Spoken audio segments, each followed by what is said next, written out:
সার্থকতা সার্থকতা এমন একটি জিনিস যেটা আমরা বিভিন্ন রকম কাজের মাধ্যমে খুঁজে বেড়াই।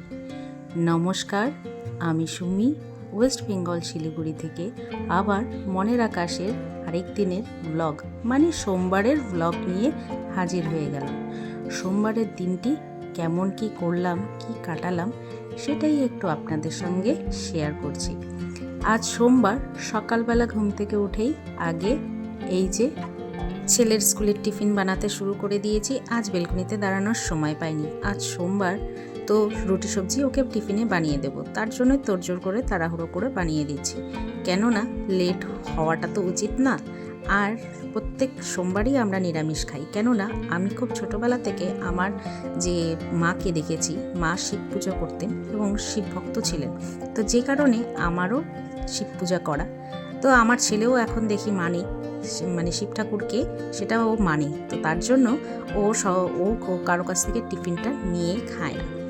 তবে এই সব কাজের মধ্যে ওকে তাড়াতাড়ি করে টিফিনটা রেডি করে ওর খাবারটা দিয়ে, মানে যেটা ও দুধ জল দিয়ে ছাতু আজকে খেয়ে যাবে, ছাতুর শরবতটা সেটাও বানিয়ে দেওয়া হয়ে গেছে। আর ওকে এই যে টিফিন দিয়ে দিয়েছি, তো ও যা বেরোচ্ছে স্কুলের জন্য। তবে এখন তো আর দাঁড়িয়ে থাকার বা বসে থাকার সময় নেই, তাড়াহুড়ো করে সমস্ত কাজ শেষ করে নিতে হবে, কেননা নিজের জন্য একটু সময় বরাদ্দ রাখতে হয় প্রত্যেকের, না হলে জীবনটা জটিল হয়ে উঠবে। তো ঠাকুরের সমস্ত কাজগুলো শেষ করে নিচ্ছি ওই কারণে তাড়াতাড়ি। আর আজকে একটু গাজর নিতে হবে, দেখি আমাদের পাড়া দিয়ে যখন যাবে দাদু, তো তখন তার কাছ থেকে একটু সবজি নেওয়ার আছে।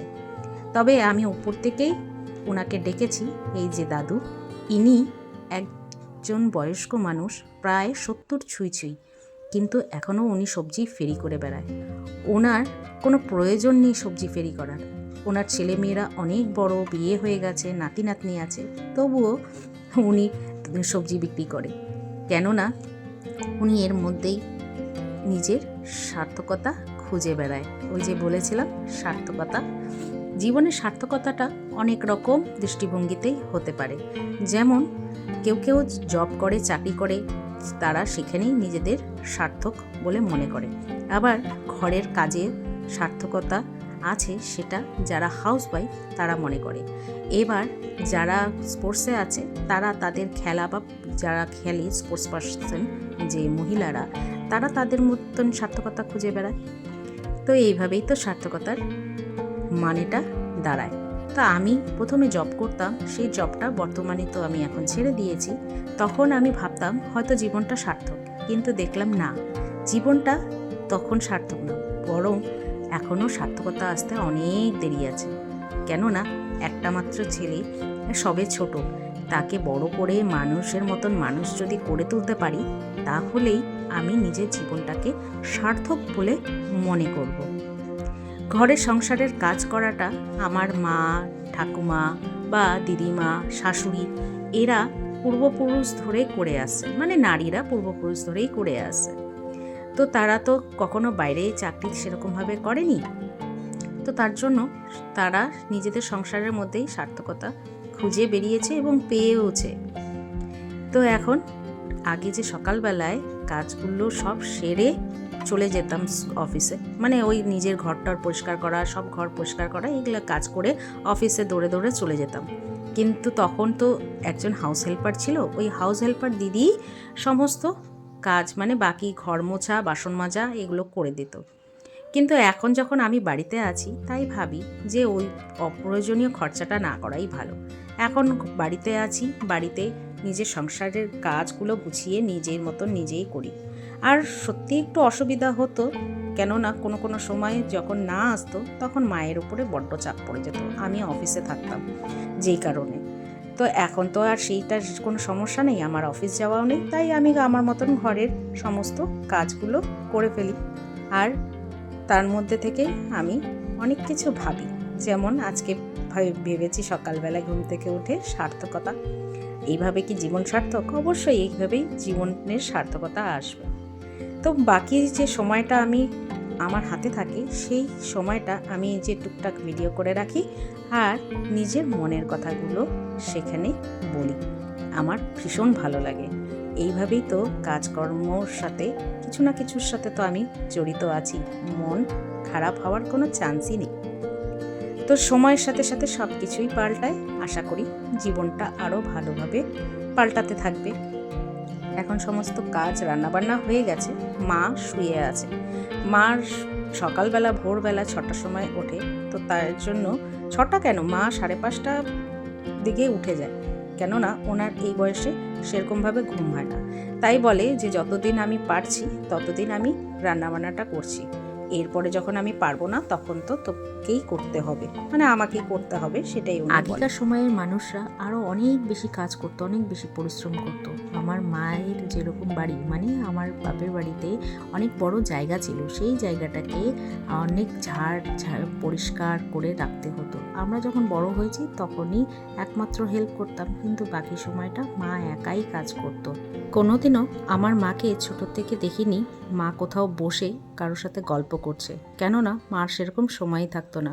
মা ভীষণ ব্যস্ত থাকতেন, কারণ আমাদের পরিবারটা বড় ছিল, 3 ভাই বোন, আর তার সাথে আমার ঠাকুমাও ছিলেন বেঁচে। তো যেই কারণে অনেক পরিশ্রম করতে হতো। তখন ঠাকুমা তো অসুস্থই ছিল, আমি খুব ছোটোবেলায় ঠাকুমাকে অসুস্থ দেখেছি। এরপরে মা সারা দিন কাজ করে যেতেন, আমরা তো 3 ভাই বোন পড়াশোনা নিয়ে ব্যস্ত থাকতাম। তবে যখন সময় পেতাম তখন ছাড়া মা বাকি সমস্ত কাজ সেরে নিত। আমার শাশুড়ি মা আর আমার মা দুজনকে দেখেছি খুব অল্প বয়স থেকেই এরা কাজকর্মে পরিপাটি এবং পটু। আর আমার বাড়িতে তো আমাদের অনেক বড় জায়গা ছিল, তো তার জন্য সেইগুলো পরিষ্কার পরিচ্ছন্ন করাও একটা সময়ের ব্যাপার ছিল। তো মার সাথে সাথে আমরাও একটু হেল্প করে দিতাম, কিন্তু বাদবাকি কাজগুলো মা করতো, কেননা আমাদের স্কুল ছিল, পড়াশোনা ছিল, এইগুলো। আর আমার শাশুড়ির কথা বলি, শাশুড়ি তো কোয়ার্টারে থাকতেন, মানে রেলের কোয়ার্টারে, সেটা আমি আপনাদের সঙ্গে আগেই একবার ভিডিওর মাধ্যমে দেখিয়েছিলাম। তো ওখানে সামনে যে জায়গাটা ছিল সেই জায়গাটার মধ্যে মা বাকি যে সবজি লাগানো বা গাছ টাছ লাগানো এগুলো করতেন। আর সামনে অনেক বড় জায়গা ছিল জন্য একটু উঠোনের মতন পাকা ছিল, ওই জায়গাটা ধোয়ানো, পরিষ্কার করানো, বাথরুম টাথরুম ক্লিন করা, সমস্ত কাজ এগুলো করতেন। তবে কাজের পাশাপাশি উনি একটা জায়গায় ভীষণভাবে সার্থক, সেটা হচ্ছে উনি ওনার সন্তানকে এত সুন্দরভাবে মানুষ করেছেন, মানে আমার হাজব্যান্ডকে পেয়ে আমি সত্যি নিজেকে ভাগ্যবান মনে করি। কেননা আমি রোজ দিন হয়তো মাছ মাংস খেতে পারি না, রোজ দিন ঘুরতে যেতে পারি না, বা অন্যদের মতন সেরকম আভিজাত্য জীবন হয়তো আমার নেই, কিন্তু আমি স্বামী হিসাবে ভীষণ ভালো একজন মানুষকে জীবনসাথী হিসাবে পেয়েছি। আমার হাজব্যান্ডের বলার মতন মানে আমার কাছে ওয়ার্ড নেই। আর আমার শুধু আমি বলি না, আমার বাপের বাড়ির প্রত্যেকটা মানুষও এই কথা বলে, আমাদের আত্মীয় স্বজন সবাই বলে। কেননা এখানে যদি আমি একটা কথা উল্লেখ করি যে আমার হাজব্যান্ডের জেঠিমা, কাকা কাকিমা যারা আছেন তারা বলে, তখন এটাই একটা কথা হবে যে তারা তো তাদের বাড়ির ছেলেকে ভালো বলবেই। কিন্তু এখানে আমি এই কারণেই বললাম, আমার বাপের বাড়ির তরফের যত আত্মীয় স্বজন আছে তারা প্রশংসায় সবসময় পঞ্চমুখ থাকে আমার হাজব্যান্ডের জন্য। তবে আমার দিদির, আমাদের দুজনের একই জায়গায় বিয়ে হয়েছে শিলিগুড়ি শহরে, তবে আমাদের দুজনের হাজব্যান্ডটি ভীষণ ভালো, একদম নিজেদের কোনো মানে বাজে কোনো কিছুই নেই যে যার জন্য আমরা দুঃখিত থাকবো বা দুঃখে থাকবো, সেটা কোনো কিছুই নেই, খুবই ভালো। আমার মা তো এইভাবেই নিজের সার্থকতা বিচার করে যে আমার মা বর্তমানে তার ছেলের বউ আছে, ছেলের বউ প্রচণ্ড ভালো, এবং নাতনিরা যারা আছে তারাও তো আস্তে আস্তে বড় হচ্ছে। আর আমাদের 2 বোনকে যে বিয়ে আমাদের হয়েছে, আমাদের দুজনেরও হাজব্যান্ডরা খুব ভালো, মানে মেয়েরা সুখী, তো সেই কারণেই মাও সার্থক নিজেকে মনে করে। তবে দুপুরবেলার সময়টা আর ভিডিও করিনি, ছেলে স্কুল থেকে এসে খাওয়া দাওয়ার পরেই চট করে বসে পড়েছে অনলাইন ক্লাসে, 4:30 থেকে ওর অনলাইন ক্লাস। তো স্যার ক্লাস নিচ্ছেন, তো এখন প্রায় ওই বাজে 5:30 পৌনে 6টা মতন আমি চলে এলাম একটু সন্ধ্যা দিতে। এই যে আমার ঠাকুরঘর, আজকে সন্ধ্যাটা দেখালাম, সন্ধ্যা দেওয়া হয়ে গেছে। এখন ছেলেকে বানিয়ে দিচ্ছি একটু রুটি করা ছিল, সেই রুটিটাকে একটু বাটার দিয়ে সেঁকে দিচ্ছি, একটু চিনি দিয়ে দেবো, কেননা ও আবার পড়তে যাবে। আর আবার বাইরের আকাশটাও একদম বাজে করে এসছে, কেননা রোজ দিন এই বিকেল থেকেই ওয়েদারটা খারাপ থাকে, আবার টুপটাপ করে বৃষ্টি পড়ে। আবার দেখতে হবে ছেলে যেন একটু ওর ছাতাটা সাথে করে নিয়ে যায়, না হলে আমাকে ওকে দৌড়ে আনতে হবে। বেশি তো দূরে যায় না পড়তে, একদম বাড়ির কাছে। তো বাচ্চা মানুষের সারাদিন খেলাধুলোর পরে ওর খিদা পেয়ে যায়। তো এখন অনলাইন ক্লাস করে উঠেই আমাকে বলল, মা তুমি আমাকে তাড়াতাড়ি করে কিছু খেতে দাও। তো আমি বললাম রুটির সঙ্গে বাটার দিয়ে চিনি দিয়ে ফ্রাই করে আটকে দিচ্ছি, তো ওইভাবে রোল রোল করে তুমি খেয়ে নাও। তো ওকে এখন দিয়ে দিই, ও খেয়ে নিক। ওকে ডাকলাম, ও এখন তাড়াতাড়ি ঝটাপট খেয়ে যাবে। ছাতা নিয়েছিস? চুলটা সবসময় কেন আলো ছালোভাবে যাস বাবা? এভাবে যায় না, কেমন বাজে লাগে না মুখটা? মুখটা ইয়ে করা। যাও, টাটা। বৃষ্টি হলে প্রয়োজন হলে আমাকে ফোন করো, সে তো কাছেই।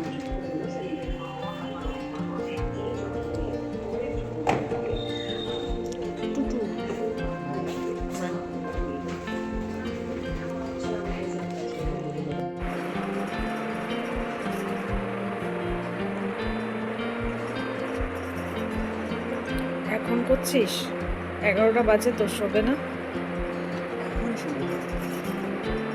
কখন শোবে? এটা কতক্ষণ লাগবে? 10-15 মিনিট। প্রায় 11টা তো বেজেই গেল এখন। না হলে কালকে সকালবেলা ডেকে দেবো, সকালবেলা উঠে লিখিস।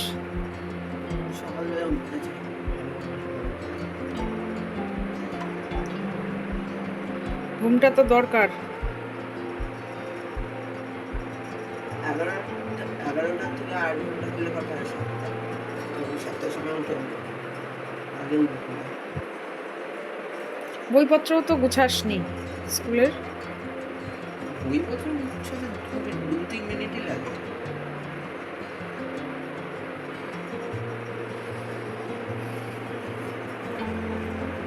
ঠিক আছে, করো, যত তাড়াতাড়ি সম্ভব করে শুয়ে পড়ো, ঘুম না হলে শরীর খারাপ লাগবে। 11টার সময় এই খবরটা একদম দেখি, সরকার ভালো কাজ করছে। এখন বাজে রাত প্রায় 11টা। ছেলের এখনো হোমওয়ার্ক হয়নি, কালকে স্কুলের হোমওয়ার্ক করবে, করেই যাচ্ছে কখন থেকে পড়ে। আজকে অনলাইন ক্লাস ছিল, তার সাথে অনলাইন ক্লাস করার পরেও এসে আবার পড়তে গেছে টিউশন থেকে পড়ে এসে এখন স্কুলের হোমওয়ার্ক নিয়ে বসছে।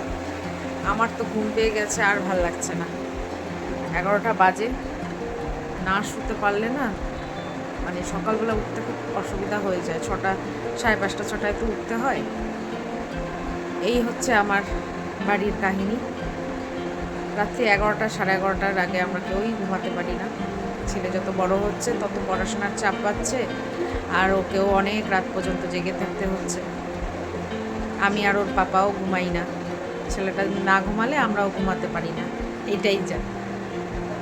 তো আজকের মতন ব্লগটা এখানেই শেষ করছি। আগামীকাল আবার দেখা হবে আপনাদের সাথে নতুন একটা দিনের ব্লগ নিয়ে। তো সবাই সুস্থ থাকবেন, ভালো থাকবেন, আর যদি আমার ভিডিওগুলো ভালো লাগে তাহলে প্লিজ লাইক আর সাবস্ক্রাইব করবেন, আমার পাশে থাকবেন, তাহলে আমিও ভীষণ উপকৃত হব।